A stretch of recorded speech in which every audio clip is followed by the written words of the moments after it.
Thanks for checking out this video from me, Mark of Mark's Family Cooking.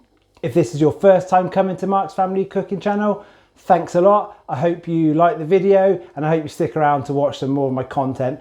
Check out my other videos as well for some recipes which you can cook at home.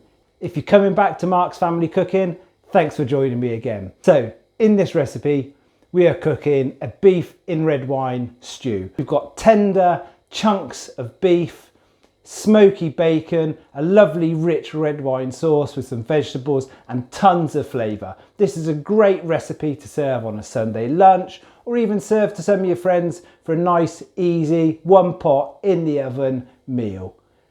Okay, that's enough of me talking. Let's check out how you make this beef in red wine stew. Start off by peeling and slicing 2 onions. It doesn't really matter how you slice them, but I tend to go across the onion to get those sliced and then just leave them to the side. Now you want 3 carrots. Don't bother peeling them, doesn't really need it, but if they are a bit grubby, just make sure you give them the wash. So take the bottoms and tops off, especially if they're a little bit gnarly. And then I'm just cutting mine into bite-sized pieces. The larger carrots, I'm cutting in half and then in half again.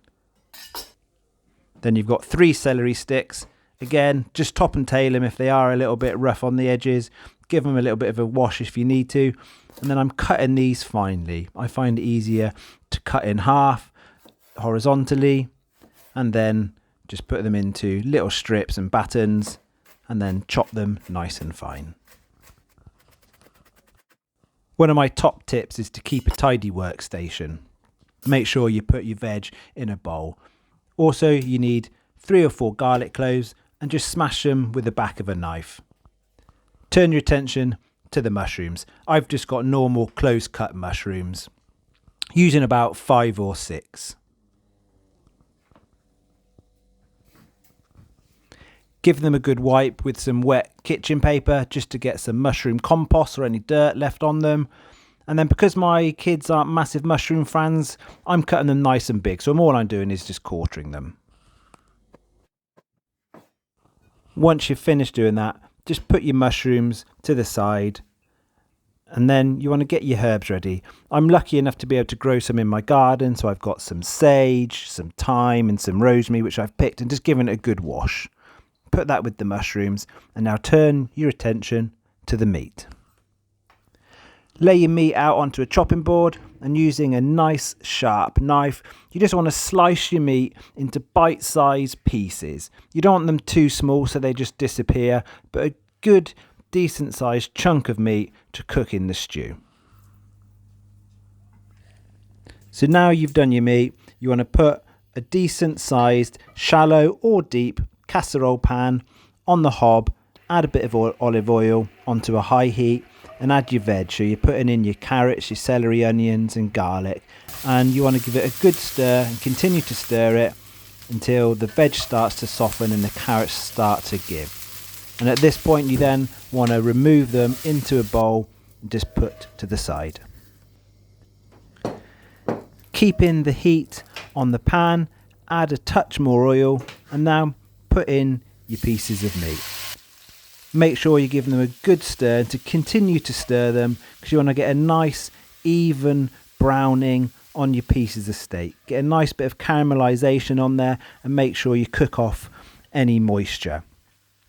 As that's browning nicely, I'm then adding 2 packs of smoked bacon lardons. This will give it a lovely, deep, salty, smoky taste to your stew. Really give it some depth.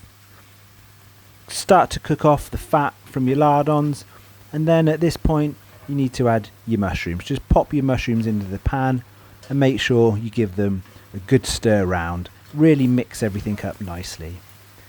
Now at this point you want to add 2 to 3 tablespoons of plain flour. This will help thicken that stew so you get a really nice thick sauce that sticks to your meat. But you want to make sure you cook the flour off. So give everything a really good stir. Make sure all your mushrooms and meat is coated in that flour. Then add 2 good squirts, about 2 tablespoons of tomato puree. Again, give it a good stir to start cooking it off. This is where you now really start to put in some flavour.